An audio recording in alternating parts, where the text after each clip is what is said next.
Hello, everyone. That wonderful music is for the dance Wibsy Roundabout by Gary Rudman. The tune is Hugh O'Donnell by Turlin O'Carolan.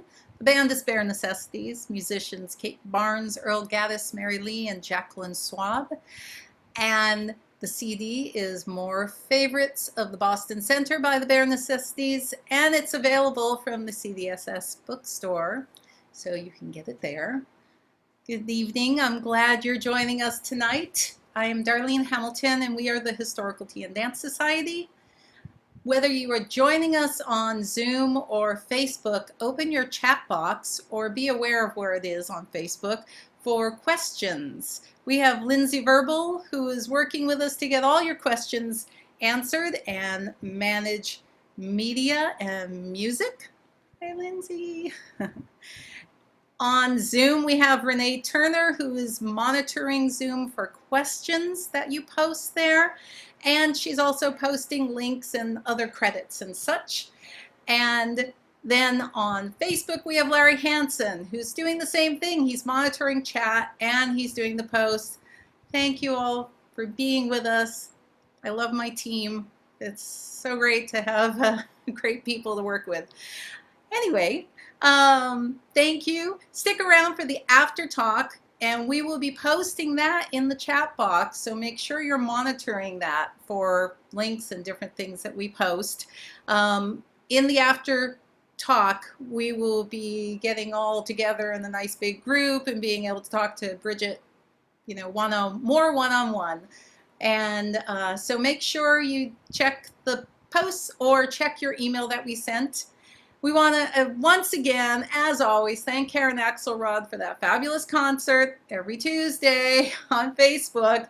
And thank you to all the musicians who either send her things or all the musicians who are playing all over the place. I listen to a lot of concerts every week while I'm working, and I really love it, and it means so much to all of us. And I think you're starting to see for sure how much we appreciate you all. So thank you all. If you're a musician out there helping us enjoy our music, thank you, thank you. Let me go into a bio about our guest. Along with English country dance, Bridget has studied ballet, modern dance, swing, and tango. She plays piano and she does yoga. She grew up in Ontario, Canada. She now lives in Southern Oregon near Ashland. She started dancing English country in 2005, and within 4 years, she founded a bi-weekly English country dance in Kitchener-Waterloo, Ontario. So fast track. She's called in Canada and the States. We found out about her at Heydays last year. She was hired for Pinewoods 2020, but we will have to wait until next year for that class. She is likely best known for the warmth and enthusiasm she shows in her dancing and calling. She likes to encourage musicality and thoughtfulness and play at her dances. So with that, let me bring up Bridget Whitehead. Thank you for joining us. We're so happy to have you with us. Hi, Darlene. Thank you. So we're going to jump right in and get to thing number one. Oops. My influences growing up. I've really enjoyed hearing a little bit about other people's backgrounds, so I thought I would tell you a little bit about my dance background growing up. When I was about 4 years old, I have memories of dancing around the living room, trying to convince my parents that I really wanted to dance and they should take me to a dance class. And they did. They signed me up for a ballet class in the basement of the church we attended when I was growing up. And I was so fortunate that Dara Jane Dewar was my dance teacher there in Woodstock. This is a photo of me for my first exam, my first ballet exam. I was really excited and it was a wonderful experience. Dara Jane was a wonderful teacher because she treated dance as art, something beautiful, something joyous. And she made sure that everyone was welcome, everyone was treated with respect, and everyone could dance. You know, you didn't have to be the fancy person. It wasn't about competitions or sequins. It was about loving dance and getting to do it and learning how to. So that was a really wonderful experience growing up. This is me a little bit later at our year-end dance recital. And in addition to ballet, and there's Dara Jane on the left there, I'm beside her. My sister is beside me. My sister was so good she was 3 years younger, and towards the end of my high school dancing, we often danced together. So she had 3 less years experience, and she was really good about it, and we had a great time. So those were wonderful experiences. In addition to ballet there, we did some folk dances, Hungarian, Polish, Russian, and free movement. So getting into those feelings of momentum and moving freely and maybe not worrying about the turnout and the very pointed toes and some of the things that go along with ballet. So that was ballet. My dad was involved with the Woodstock Historical Society, and through that we got involved with vintage dance, 19th century ballroom and early 20th century ballroom dance. And this was really something that my parents were doing, and that they took some lessons with Kathy Stevens. And I have some wonderful memories of being at dances where I was included, even though it was really an adults historical dance event. So we have a few photos here. This is actually at the Woodstock Museum rather than at a dance event, but that's my sister, my mom, Eve, myself, and my dad, Pat. My dad not in a dancing outfit. That would have been way too warm. But that was at the Woodstock Museum and nearby there. One of the highlights of these vintage dance events with Kathy Stevens was the annual weekend in London. And this is a photo from the Aeolian Hall there. And I'm really pleased that my dad has asked me to dance, and he's putting my name in his ball card. So that's that photo there. And it was wonderful. I enjoyed all the dancing. People of all ages asked me to dance, which was wonderful. Here's a great example of that. I remember very well doing quadrilles, and I think there's something like the fireman's quadrille where you all make a line of 4 and go up the hall yelling, fire, fire, fire, fire, which when you're 5 is wonderful. So those were a really great experience. And then on the Sunday afternoon, there was a tango tea at the Perrin Williams estate, which is a historic home. And there's a photo here of our group at that tango tea. And it was a beautiful space. You would drive down this long driveway lined with trees. There was a ballroom at the back of the house, just a modest ballroom, but lots of windows. And the Queen's Quadrille and Quick Step Society Orchestra would set up their period instruments in the corner and play tangos and quick steps and waltzes and cakewalks and all manner of fun things. And really one of my happiest memories from childhood, maybe not happiest, but deeply content, is being outside at the Perrin Williams estate on my own, just walking on the grass near the cattails and the creek with the music of the band floating out the window and warm sunshine, and just having that sense of being, oh, I'm really happy right now, just as everything is. So needless to say, I loved historical social dance. I was hooked. But it's not something that I got to do necessarily as much as a teenager. I only did it a little bit. And after high school, I went to university in Kitchener-Waterloo. And there I had some opportunities to do other types of dance. So I did swing dancing, modern dance, Argentine tango, and even later on I would do Scottish country dance in Kitchener-Waterloo. And all of those have influenced my ideas of how I like to move, what I know about movement, and how I do English country dance. Did you do English country dance as a child, or was it just all these other social dances? Yeah, I got really close in a way, but I never did English country dance. So I was thinking about this before the talk, and we actually listened to Wibsy Roundabout, the tune Hugh O'Donnell, at the beginning, at the introduction. And the tune Hugh O'Donnell was actually on a CD that we had at home called Man with a Wooden Flute by Chris Norman, which is a great CD. And so it's somehow not surprising to me. I mean, the Baroness's recording is wonderful, but it's not surprising to me that that sort of stuck out to me and something that, oh, I love that. Well, it's something that I'd loved growing up listening to. And actually, Kathy Stevens teaches English country dance. And one of the vintage dance recordings that we had that we listened to a lot and loved is Mary Lee's Cascade of Tears. And, you know, there's some beautiful recordings of Kate Barnes and Mary Lee playing there. And, you know, I think of them now as English country dance musicians. So there I just knew them from that album and from their beautiful music. And finally, we listened also to some recordings by a man named Ian Bell, who's a musician and a museum curator.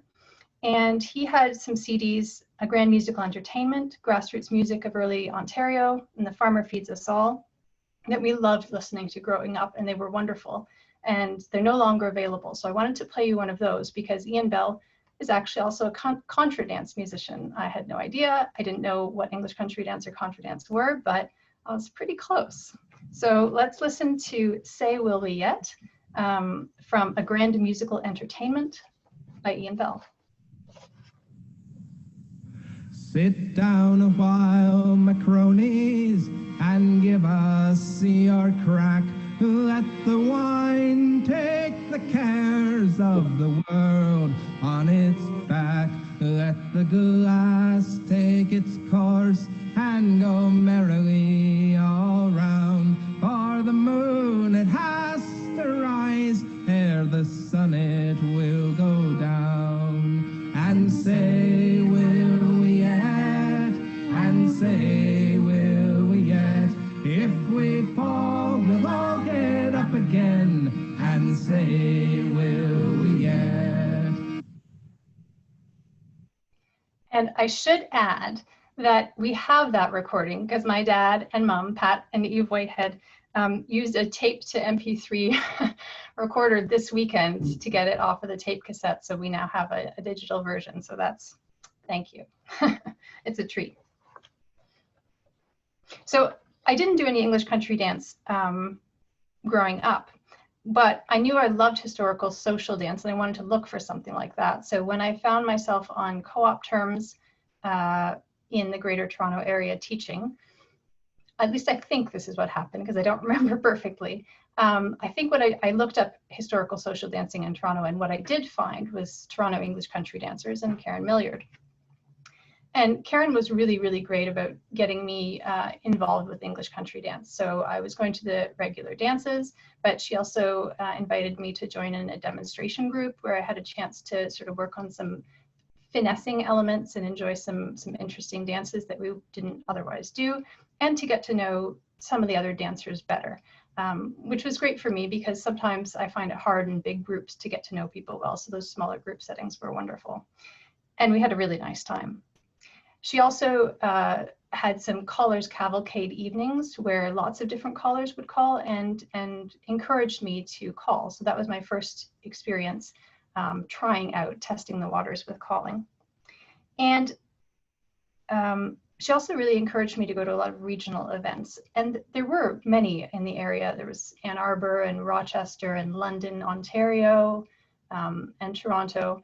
And then in 2008, I actually moved to Montreal, Quebec for a year and a half. And so I got to meet those communities, the Montreal community. And there's almost like a tri-community there, because there's Ottawa in Ontario and Burlington, Vermont, and Plattsburgh, New York in the States. And I would go to all those events, and it was a wonderful time to just really get immersed in English country dance, meet a lot of different people who have, in each place I've been really generous, whether that's helping me find resources or carpooling with me somewhere or hosting me at a weekend. And it was a lovely time. And then in 2009, I stayed in touch with Karen and really, developed a friendship with her, and she encouraged me to go to Pinewoods. So I did go to Pinewoods in 2009. Andrew Shaw was calling, and I don't think I needed to be encouraged to love English country dance, but I really loved the experience at Pinewoods, the space, the musicians, the dancing, and that's the background, I think. I'll stop it there. Oh, I did want to say, actually, traveling to all those regional events into Pinewoods allowed me to learn a lot about English country dance in a relatively short period of time. And then looking back to some of the things I mentioned earlier, all of those other things influenced my values in English country dance. Things like dancing well, having a historical connection, even if we're not doing historical dancing, wonderful music and musicians, and very importantly, being a part of a welcoming and inclusive community. That is a great thing about this community. And, some of your early teachers were Andrew Shaw and Philippe Calens and Robin Hayden and several other people. So you had quite the training with all of that. Yeah, I mean, I was so fortunate. It's not like I necessarily knew big names and was seeking them out, but yeah, I mean, some of the names will come up later, because things that are important to me and that I'm going to talk about were influenced by, a talk that so-and-so gave, or meeting another person, or, lots of different things. And that has been wonderful. It really has. I even got to meet Helena Cornelius at Ann Arbor when she was teaching a caller's workshop there. So yeah, I've been very fortunate. I know there are a lot of people, maybe even some people on this talk, I don't know, that I haven't met and I'm really looking forward to, but already a lot of good people. That's great. That's so great. All right, let's move on to thing two. Your thing two is connections. And I know it's an important part of our dance, and you start with something very basic. So you're going to tell us about that. I love this. So. Yeah, and so physical connection. One of the really basic parts of the physical connection is holding hands with others. And this is something that Robin Hayden talked about, I think at Pinewoods in 2016, and that Bruce Hamilton talked about a bit too at Heydays last year. And just being aware that when we're dancing, we're actually holding hands with another human being, and to recognize that and appreciate it and sort of hold that in, and not just be part of the movements, but really enjoy getting that opportunity. And that's something that stuck with me, and I really enjoy that awareness that, hey, yeah, here we are really holding hands. I think it's a beautiful thing and something that I love about English.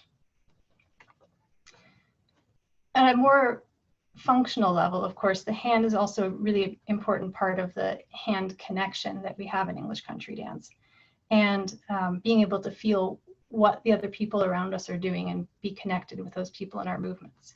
So I mentioned that I did swing dance, and in swing dancing, there's a sort of a hand connection that is used for the lead and follow. And so one of the exercises that we used to do when I was learning swing that I found really interesting is having a connection where the palms are like this.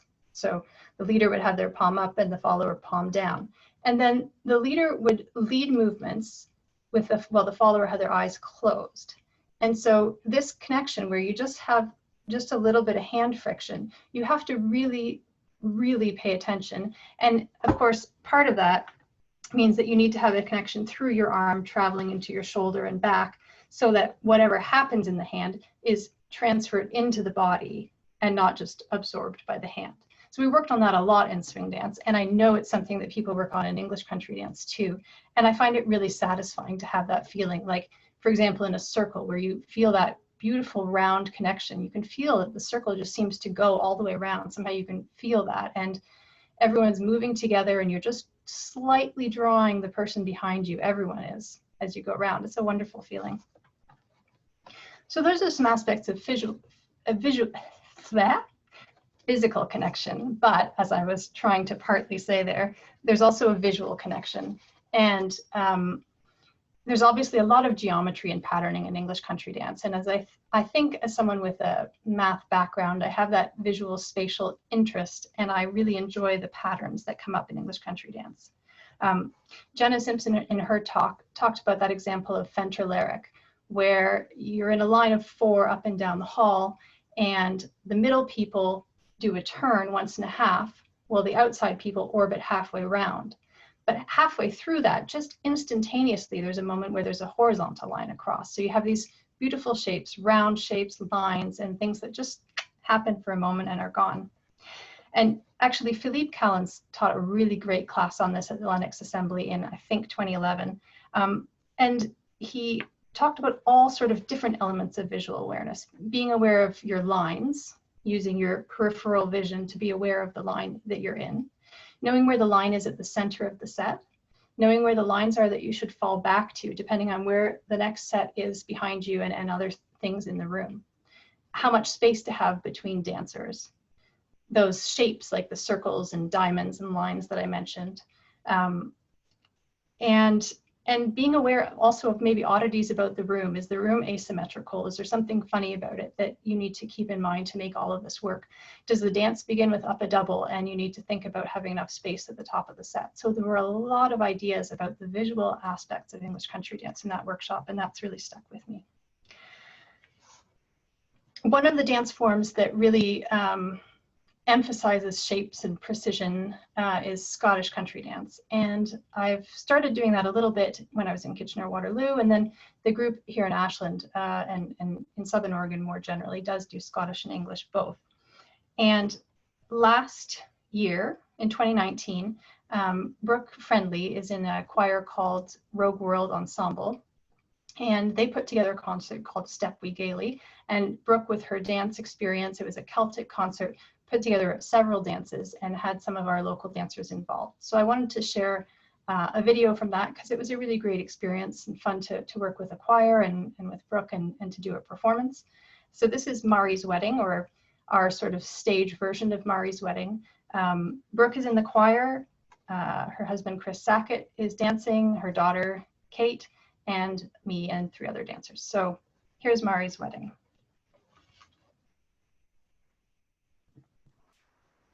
Just a moment, trying to bring it up on Zoom. There it goes.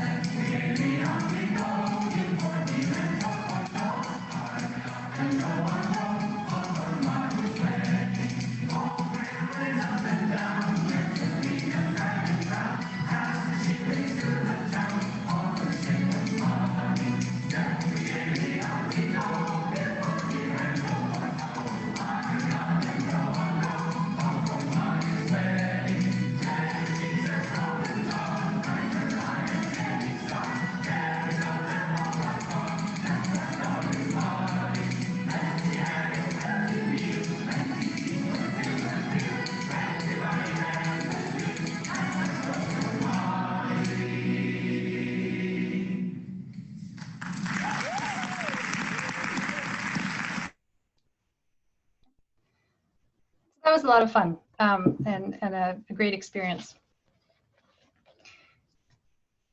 So there's the physical connection, the visual connection, and of course, it's much easier to be together visually and physically when you're united by the music. And I will talk a little bit more about music later on, but I love those experiences, like when a whole group just gets there right in time for the next figure. Or sometimes even there'll be a dance where you tend to get there a little bit early for a turn, or maybe it's just that your group is getting there a little bit early and you're trying to stay with them, but you and your partner just take hands right at the start of the phrase. Those little pieces I find are really satisfying. I also think it's really interesting when the movements maybe don't necessarily perfectly fit the music. And you might want to argue with me on this one, but one of them for me is the Hey for Three. And people often talk about making sure that halfway through the hey and halfway through the music for the hey, you're physically halfway through the hey. And that's a really important cue, and I use that certainly. What's interesting about it is that between the beginning and halfway, it's not so neat. There aren't, and the reason for that is if you're in duple time in 2 beats per bar, you have 6 changes in the hey, but those have to be split over 16 steps or 16 beats. So you sort of have 2 2/3 steps per change. If you're the sort of person who likes to count things, just try to forget that I ever said that, because it's really unhelpful, and no one, I don't think anyone would ever do that. So instead, what you have to do is you have to work with the people in your set to come up with a movement so that everyone is really connected and fitting in well together. And I like that challenge too. There's also a historical connection. I have become interested over time in social history, and I appreciate ECD as another piece of my understanding of history. And then to get back to the human element, that hand, holding hands, there's of course the community, the sense of connection with a larger group of people that's wonderful. Whether that's when you're dancing and you're all together on the floor, or when you're enjoying time as you get to know people better. And for me, dance is an important way to connect with other people when I'm feeling shy about socializing. And I think a lot of other people feel that way too. And when I think about it, there are a number of people, it's not unusual for me to have a dance with someone first, where I connect with them on the dance floor and begin to feel comfortable with them, and then have a great conversation with them afterwards. So dance is kind of the icebreaker for me. That's a good thing. And I think more generally with community, I love it when English country dance, when you feel that everyone who comes is welcome and valued, and that nobody has to be anyone special. It's just come as you are, and if you want to be as long as you want to be good to others, everyone wants to be good to each other and enjoy the dance together. And I love that about social dancing and about English country dance especially. That's great. We're going to move on to thing 3. And I was just I'm going to ask you a question, because I was thinking about that beautiful video. And Lindsay, I might ask you to bring up that video again, possibly. Whoops. Thing 3, quality of movement. And here's what I want to say. If you're familiar with Bridget in a video, she stands out. The posture, the way she holds her body, everything about it really stands out. And I think this section is going to be a lot about that. But could you just play a little bit of that video again and watch Bridget one more time? Because I think, what we're about to talk about is something that I happen to really love about you and what you teach and such. So let's just look at that video really quick. Not the whole thing necessarily, but.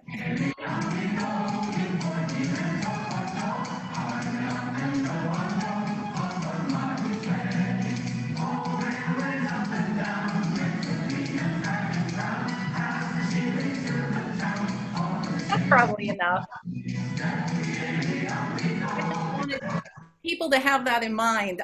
You happen to be somebody that I can always tell when you're visiting someplace, because I'm watching one of these great videos and I go, oh, look, it's Bridget. So tell us about thing 3, quality of movement, because you certainly excel at this.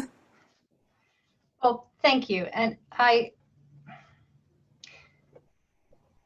before I'm going to go into some things, some technical things in a minute, which I think all of us can have in common, and it's good to aim for. But I wanted to say a couple things first. One is that there's a really wonderful thing about folk dance, which is about all the individuals coming together as a group. And I think it's important that while I'm talking about quality of movement and things about how I like to move, that the way each person moves, if everyone brings their own personality and their own physical body, their own experience to the dance floor and shares that, that's ideal. You know, we don't want to have, I don't think we want to have 1,000 bees on the floor. I think that would be creepy. So I didn't, you know, I don't want it to come across as that, but there are some things to talk about that I think we can all share. And really the first part of this speaks to that. So it all does. So what does it mean to dance? What do I think of when I ask myself, what does it mean to dance? For me, and everyone may have a different answer, for me, it's a quality you bring to your movement, something that's expressive, reflective of who you are and how you feel in that moment. The music, how the music is being played, the people you're with, the choreography that you're dancing. And so to dance doesn't require any fancy moves or anything fancy. So think about how you would move if you found yourself in a hurry to get somewhere, or wandering in a wildflower meadow, seeing someone you love and you've been apart from, walking in a museum, church, or other quiet and reflective space. There are probably a lot of subtle things that would change about the way you move in those different contexts. There would be some technical things like the speed of your step, the size of your step, the muscular tension or control in your whole body, the way your arms swing, your facial expression. So you don't have to learn these at a dance class, but they are very expressive. And I think if we listen to the music that's being played and think about how it makes us feel, how the choreography makes us feel, and let that inform how we move, then we dance better. And I do want to say that my ideas about this have really come from discussions that I've had with Karen Milliard, who does teach some classes on workshops or elements of her teaching about expressive movement. So thanks to Karen for getting me thinking about that.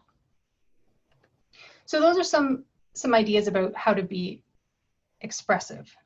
But I also wanted to talk about some technical elements too, body mechanics, posture, and things like that. You've studied a lot of different styles of dancing. Do you recommend that, and how have they affected your dance style? Yeah, so part of technique has come for me from different dance forms, and I think that trying different dance forms and getting different ideas from different places can be really valuable. So for example, ballet, of course, there are things like balance, patterning, and spatial awareness, footwork. The idea of visual impetus, which I think is really important. If I'm going to walk over to my right, I'm not going to start going and then look where I'm going, right? I think, oh, I want to go there. I start heading there and then I walk. And that idea, you know, came to me from ballet, because sometimes you get busy doing things that are really complicated and you start doing things in a strange way. And that happens in English country dance too. So those reminders of what's natural is good. And actually, each dance form brings something different. So I'd been doing a lot of ballet when I started doing swing dancing. And I was having a lesson with a teacher, and he said, you know, are you a ballet dancer? Because you're really up on your toes, and swing is a really grounded dance. You want to let your heels touch the earth, bend your knees, get grounded. And he looked at my shoes, and I was wearing jazz Oxfords, and he said, consider trying a different pair of shoes, because when you've got those jazz shoes on, you're connecting with all those hours that you've spent in a ballet studio. And if you change your shoes, it might help you sort of break into a different mold. And so I guess there are a couple of points there. One is that, yes, other dance forms are useful, but there's also some challenges in bridging them. And sometimes just changing your clothing or your shoes can help. But I think even without, say, doing other types of dance forms, there are some things related to posture and how we hold ourselves that are really valuable. So when I see our dogs just bounding around happily in high grass, I find it really beautiful. And it's beautiful essentially because it's a healthy body functioning as it was intended to and feeling good for the owner of that body. And I think that human movement, even just walking, can be really beautiful, especially when the body's working well. And of course, when it's working well, it feels really good too. So there are things that make that challenging, and bad postural habits are part of it. So for me, there are lots of things that I know that are really challenging. One is that spending a lot of time at the computer and even like on a tablet, holding something down, it's really easy to let the head slouch forward. And then when you do that, you've got a whole bunch of weight that's no longer stacked on top of your skeleton, and your muscles are having to do all kinds of extra work to hold you up that they weren't before. And another example is, shoulders like this. So if I'm stressed, I want to protect myself and I hunch up like this.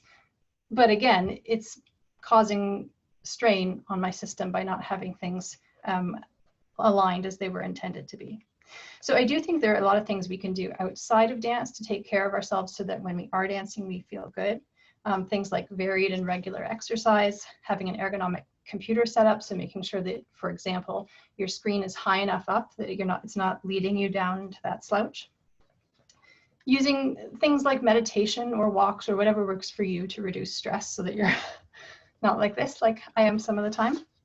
And I wanted to mention a book called 8 Steps to a Pain-Free Back, because if you are interested in sort of reading more about posture and seeing a lot of good photos and illustrations, I don't know if that's the book there, 8 Steps to a Pain-Free Back by Esther Gokhale. There are, I'm sure, a lot of really good books. I've just found this one interesting, and it really talks about how to stand, how to sit, how to lie down, how to walk, the kind of basic things that we do all the time and that we want to do well. So that's a great book. Another great resource for dancers are Anna Rain's yoga articles, which are in the CDSS newsletter, and you can find archived copies of articles on the CDSS website, and I think we're going to post a link to that. So that's things we can do sort of on our own to take care of our bodies. But I do think in the English country dance community, we should consider teaching things like basic walking mechanics, just using gravity or being aware of the idea of momentum, pushing off the back of your leg with each step, things like that, engaging the abdominals. And there's a photo here that is of a dance in Hamilton, Ontario, myself and Tara Bolker.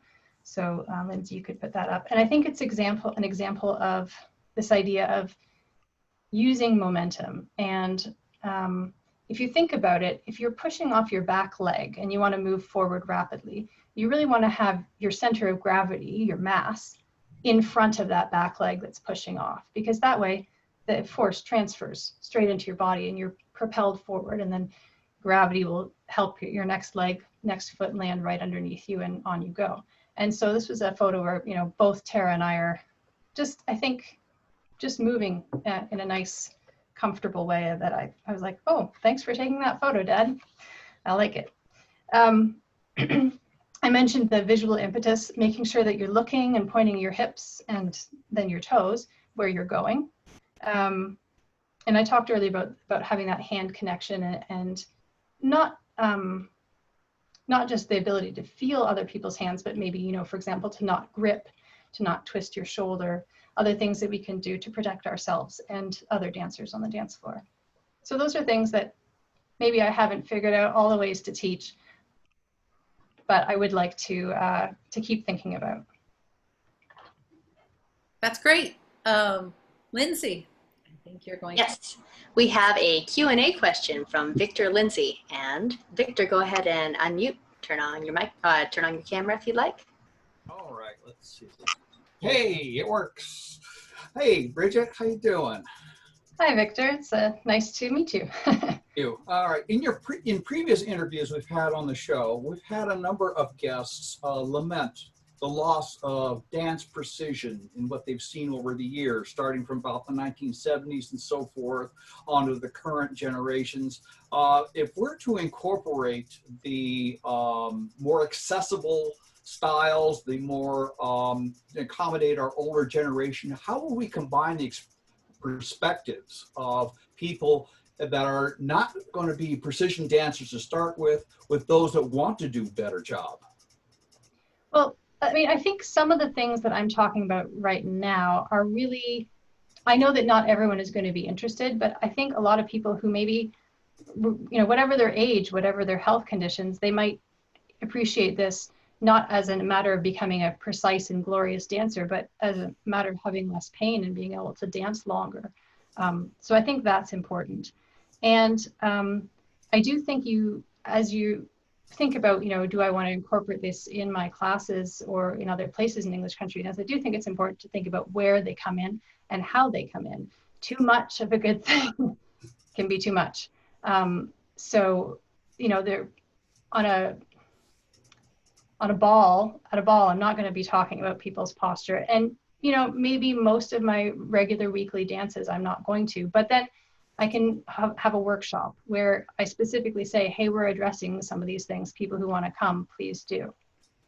Having said that, some of the things that I talked about, like, not hurting people with hands, everyone has to hear that, because however you feel, everyone else has to feel safe. So. Okay. I was just trying to combine the different viewpoints, especially with newcomers who say, I don't know what the heck I'm doing here. Yeah, and I think, emphasizing some of the things about you can walk, you can dance, you know how to be expressive, you do it all the time without dancing. I think it's important to include those elements too. That's important for people who have been dancing a long time and for people who are new. So you don't have to be really technical all the time to teach some really important ideas about dancing well and dancing with others. Thank you. Thank you. Yeah, thanks for the question. Let me, since you mentioned it again, let me ask you about, I think everybody's dealt with this hand thing on the dance floor. And do you have any advice as to how to help people understand it, how to approach people? I guess we're talking about it a little bit later on. Should we hold that question for later on, perhaps? No, I think that's okay. Let me address that now. So one thing is, as a caller or a dance teacher, to make sure that this idea is taught regularly enough that as you have new dancers on the dance floor, they hear it at least once. Sometimes, we think, oh, we just taught this, but actually a third of the dancers on the floor are new, so we haven't just taught it. As a dancer, if I'm on the dance floor, I know it's hard to do, but if you can feel comfortable to kindly let someone know that, I'm sure you didn't mean to, but the way you're holding my hand is actually hurting. Can you make this change? I think if we can talk to each other kindly about things and make sure it's clear that we don't think they're a bad person, it's just that thing that's uncomfortable.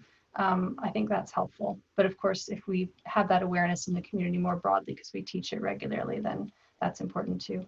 And I think it's important to teach it maybe before you do an easy dance, so that people can have an opportunity to absorb it while they're not thinking about, a complicated dance. So that's important too.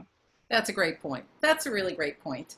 And I wanted to ask you one more thing, because you obviously feel the music so much in your dancing. You can tell when you talk about it. And I know we've fielded this question before in the past. Have you ever dealt with somebody who had trouble feeling the music, understanding that sense of beat? And do you have any recommendations for something like that? I'm just putting you on the spot, but I was just... Yeah, actually, let's bring that one up later. Let's come back to that one, because I think that'll fit in with thing 5. Okay, great. I will definitely do that. And so we will move on to thing number 4, which is learning to call. So I'm still a relatively new caller, and I thought I'd talk a little bit about how I got started and some things that have worked well for me in learning to call. So I mentioned earlier about the Callers Cavalcades in Toronto, which was a great opportunity to just call a single dance and not, you know, just try one out and everyone's rooting for you. That's the whole point of it. So that was a really good start.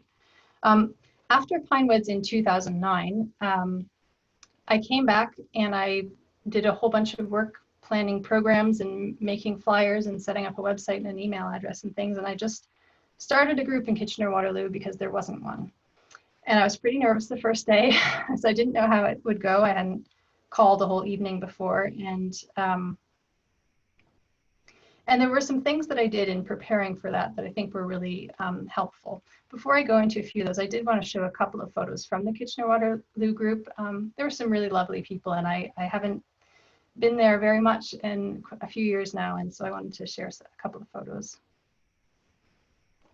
The first photo, and they're not maybe really photos of people, but it still reminds me, and you know, it's nice. So the first photo is of an outdoor dance in Waterloo Park. And mostly we danced inside on a wooden floor. This was a concrete slab, which was not so great that way, but it was so lovely to have a chance to dance out of doors. Maybe it was inspired by Pinewoods, I don't know. And I noticed actually that Rick Avery and Susie Lauren were playing for this dance. So Susie had actually, you know, happened to be in Ontario and got in touch, and we were able to arrange that. So that was a really nice thing too. And then the second photo is of me with my calling cards. I really miss actually my physical calling cards that I would really lay out and arrange, pull out lots of them for in terms of, you know, working on a programming for an evening. I use a tablet now and it works, but I miss my cards. So that group gave me a lot of opportunity to practice programming and calling and even working with the band. And in terms of practicing and learning how to call, things that I found really important were, well, making sure that you understood the music and the choreography and how the choreography and music interact, how they're phrased, coming up more later, and to actually dance it from each position. Make sure that you know, because maybe there's something that feels a little different from one position than from another. So to actually really, really go through, not just think through, but walk through all those positions. And notice things like maybe you've got lots of time here, or you need to end facing out, or those little things that you might miss if you were just looking at the instructions. Practice teaching the walkthrough out loud. Repeat it again and again until you're happy, and think about it, reflect on what worked, what isn't going to be clear, is there a word order that you can change, and be honest with yourself and ruthless, because this is your chance to be that way with no one looking. And similarly, practice calling the dancing out loud to a recording, decreasing the calling each time. So as an example, on the walkthrough, I might say all circle left once round, and then the first time through the dance, circle left once round, and the second time circle. And the third time, depending on how well the circle flowed and people were likely to remember it from the thing before, not at all. So that was really useful for me. And my goal from the start was to try to become a clear, concise caller. Of course, I still have plenty to do on that. But the more experience I had, the more things I was able to watch for in my calling. And I've thought a lot about overloaded words. Brooke talked a little bit about rights and lefts in her positional calling workshop. So places, for example, where you have a mirror return single, so you don't have to call out right and left, because they get used a lot and some people have a hard time with them. Cross is another great example. We would teach, you know, figure eights, cross up, cast down the outside, cross up, cast down. And then when we went to teach cross and go below and half figure eight, people would cross down because they heard the word cross and they thought they saw the angle. And that's a bit of a tricky one. And I won't go into my thoughts about that. Maybe it'll come up later in talking. But then on top of that, there's hands across, the star.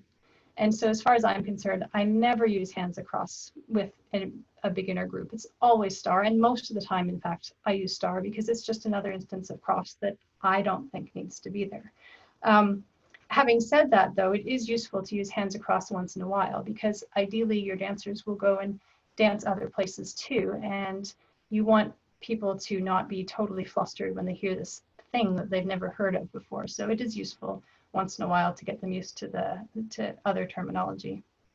And that was certainly useful, very useful for me when I was dancing too, because we had our local things, but hearing occasionally circular hey instead of rights and lefts was a big help.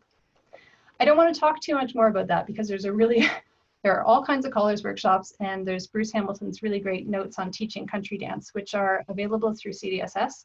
And also, if you are a member of CDSS, which I encourage you to be, there is an electronic copy that you can use for free from CDSS.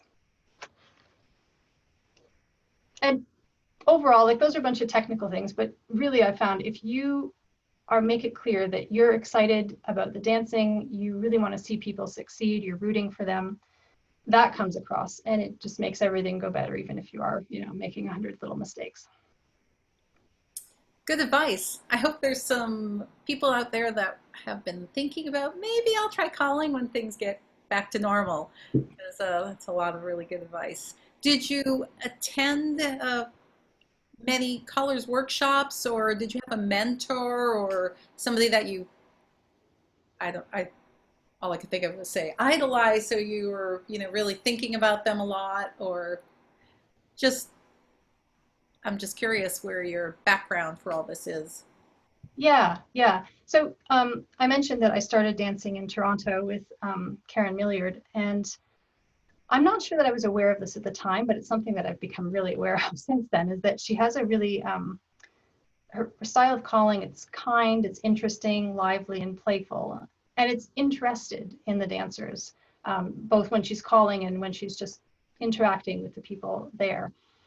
And those are some really wonderful qualities about her that I guess, seek to emulate, and that I find really important.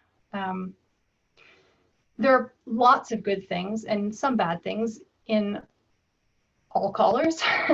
So I think, those chances to dance in lots of different places and see lots of different callers, I had opportunities to just observe people and notice things that I liked and things that I didn't like.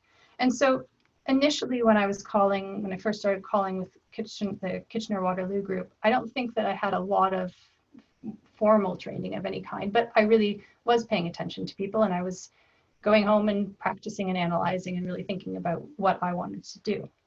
But since then, I have done a lot of things that I found really beneficial. So I've taken lots of callers workshops. I mentioned the one with Helena Cornelius. There was one with Joseph Pimentel at Across the Lake in Burlington, Vermont. There was Philippe Callens and Bruce Hamilton and Joanna Reiner. And so there have been lots of people that I've worked with, and a couple people that I've worked with more regularly. So when I moved to the States, it was because I was getting married to Kyle Hardman, who I met at Pinewoods and is also an English country dancer and caller. And so when we were first together, we were in Columbia, Missouri, and working with the Mid-Missouri traditional dancers, who were great.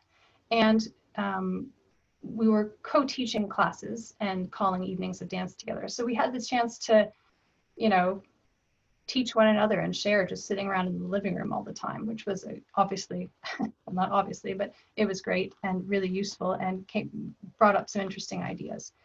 And then we moved to Ashland, the Ashland area, Southern Oregon. That's where Kyle grew up, and it's how I met Kyle, because Kyle was dancing with Brooke Friendly and Chris Sackett and the Ashland Country Dancers. And so since moving here, I've had sort of my first opportunity where I was living in a place where it made sense for me to have a regular mentoring relationship, and with Brooke, and that's been really, really valuable. So we talk about lots of ideas. I get ongoing feedback on a regular basis. We've developed workshops together. I got to be part of the programming and calling for ball weekends, and that's been really valuable in helping my dance, or my calling, sort of go up a notch or two. So speaking of calling, you have something you were supposed to call and teach at Pinewoods this year, but you're going to be calling at the online Pinewoods camp this weekend, this Saturday, right? That's where I'm going to be. Yeah, and I hope lots of you will come. I'm looking forward to it. So it is sad that we won't be together, but there are a lot of really great English Week virtual events. You don't have to be signed up for English Week. Everyone can come. There's a dance party on Saturday, August 1st. And we'll put a link to that. There's also going to be a clogging class, a porch sing, great music sessions and concerts. So lots of good things to enjoy together coming up. So. And we're also going to put a link to Bruce Hamilton's notes on teaching country dance too. So great. people can check that, because I know you you mentioned that. We're going to move on to thing 5 because we are getting short on time, and this is this has been really interesting, and I have lots of questions that are going to wait for the after chat. Thing 5, teaching dance. So teaching, learning and teaching have been a big part of my life, and you've maybe got a sense of that already. I studied teaching at school, I've taught in high schools and to undergraduates, and I really love helping people to make sense of things, to understand details, but also context. Why do we do this? When is it useful? When should I break a rule? One of the topics that I am interested in teaching and that I've taught at Heydays last year and is teaching musicality. So my week-long class was really inspired by a workshop that Jean Murrow and Jacqueline Schwab taught at Across the Lake a number of years ago. And so credit to them for that. That was a great and really informative talk and presentation. So there are a number of things that I like to teach. Part of it is getting that, learning how to hear different rhythms. And so part of that is first just hearing the beat of the music. And it can help to just walk with someone who has the beat and is holding your hand or just tapping to hear those beats. And once you do, you can start to hear the rhythms. Is it 1, 2, 1, 2, or is it 1, 2, 3, 1, 2, 3? And then you can go on from there and talk about, well, how are each of those beats divided? So what we would often call a 9/8 or a slip jig, we have each of those 3 beats is themselves divided into 3. So we have 1 and 2 and 3 and 1 and 2 and 3 and 1, 2, 3 and dum ba bum ba ba ba ba bum ba bum ba ba ba ba bum ba bum ba bum ba ba ba ba ba ba ba. That's a slip jig. It's lively, it's bouncy, it's 3 beats divided into 3. But there are other 3 beats divided into 3 that are smooth and very different sounding, maybe closer in quality to a sort of bluesy waltz. And so I wanted to play an example of a more smooth or even 9/8, 3 beats, each divided into 3, which is for the dance Sea Shadows by Chris Sackett and Brooke Friendly. And the tune is Your Slip is Showing by Chris Sackett.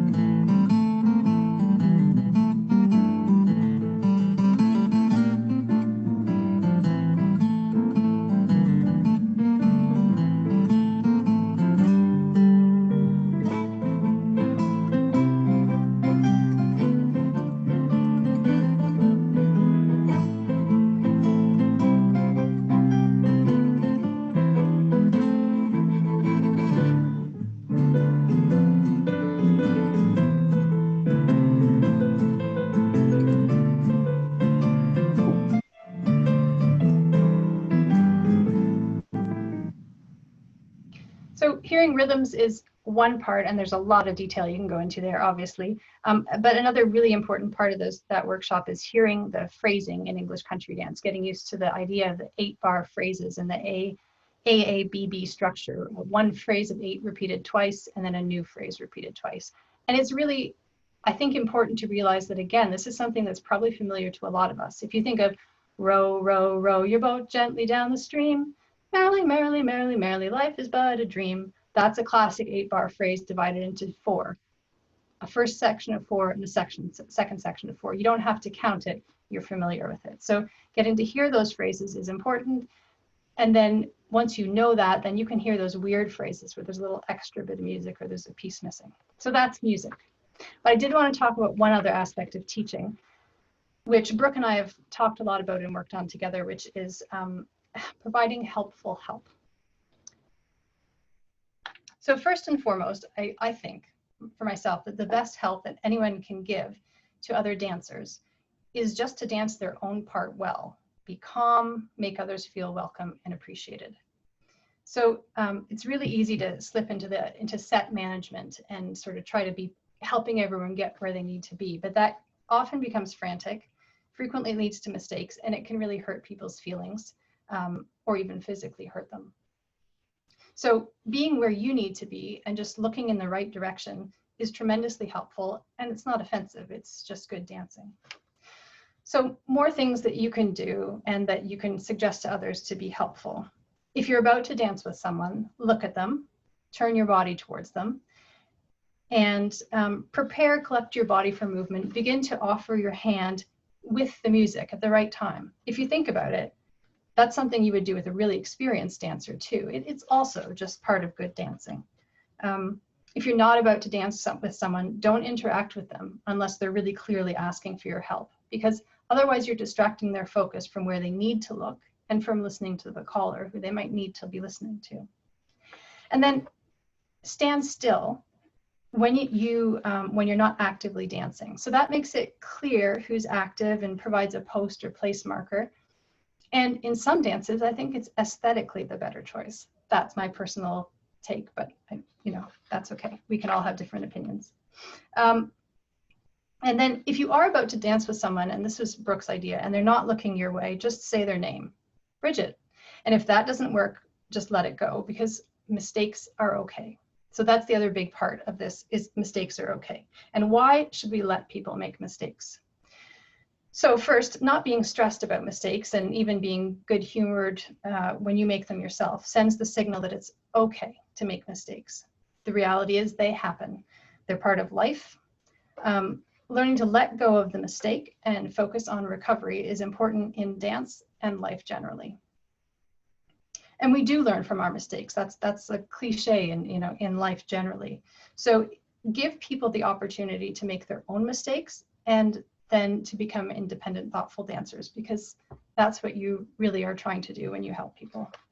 And of course, conversely, if you teach people that they need help from other dancers, that might lead them to believe that rather than becoming confident, better dancers. And finally, sometimes that extra half second that you give someone, or even a quarter of a second with no prompting at all, is all that person really needs to figure out what's going on. And giving them that space can avoid a mistake that really didn't need to happen at all. So to sum up, I think it's really important that we all encourage and inspire others and be respectful of each other, make everyone feel valued. I love being part of a group of people that are dancing well. It's a big part of why I do English country dance or any other dance. That said, I'd much rather participating in bad dancing by happy people than excellent dancing by unhappy people any day. So let's all be happy together. I love it. That was great. Thank you so much. Really, this was wonderful, and I'm sure now everyone out there knows why we wanted to have Bridget on. She's such a great, we want to cover all different voices in this series, and she is a great up-and-coming voice for our community, so thank you. I'd like to thank our 5 Things teams, Lindsay Verbal in the background, Renee Turner on Zoom, and Larry Hansen on Facebook. Thank you, thank you. I want to thank Colin Hume for posting all our web chats on his website. You go to his website and look to the sidebar where it says everyone has a COVID page and this is mine, and that's the place to find them all. And I want to say a thank you to the folks who have been sending donations to us. It's very much appreciated. There are operational expenses and a lot of time spent, so we really thank you all and we really appreciate that.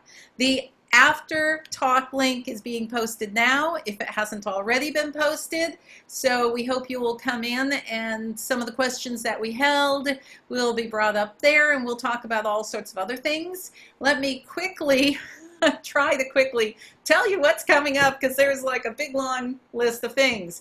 Coming up next Tuesday, August 4th, is Beverly Francis. You may have heard Beverly Francis interviewed on NPR about country dancing and Jane Austen dance, or read about her in the New York Times. She's the one that was that article that we've all seen. Student of May Gadd, Pat Shaw, Jenny Shimmer, Jim Morrison, Sue Salmons, Christine Hellwig. She was part of the first New York Callers Apprentice program. She calls both English and American across the country and in Canada at Playford Balls and Balls for the Jane Austen Society. So the registration is open now for that, and that link is being posted. On the 3rd Saturday in August is Allison Thompson. There is a little bio about her being posted. I'm not going to say it all, but if you need convincing, go to her blog. and then you'll know. Um, so that's out, and the registration is open for that all month long. And then on Saturday, August 8th, we have a Jane Austen era dance lecture with Susan DeGuardiola, The Hunting of the Panurge. And information is being posted in the chat about that. Dance history is historical detective work. Join this fun journey of hunting the Panurge. And what's really cool about this one is all attendees are going to receive both the sheet music and a dance length fiddle recording. So you can have this at your next ball. You can practice it. It'll be great. So I need to ask you before we close out, what's your favorite dance? And there's a reason I waited. People are saying, what's her dance? What's her dance? So I don't know if I necessarily have an absolute favorite, but something that I've loved since Andrew Shaw taught it at Pinewoods is Rebecca Riding Hood. I love the fact that the A part is swirling and whirling and fast and tight. And then the second part, the second half, you're just drifting gracefully, serenely down the hall. And this, I love that contrast and all the choreography of that and the great tune. It's a beautiful piece of music, and we're going to be playing it for the exit music. Tune and dance is Rebecca Riding Hood. Band is Persons of Quality. Musicians are John Berger, Rebecca King, and Jim Oakton. CD is Farnacle Huggy, and it's available at the CDSS bookstore, of course. And we will close on that. The After Talk link is posted, and we will put up the donations page, and we'll see you all in about 2 minutes. As soon as the music's over, then I turn on the After Talk. So see you there. Thank you, Bridget. It's been great. Thank you to you guys, really.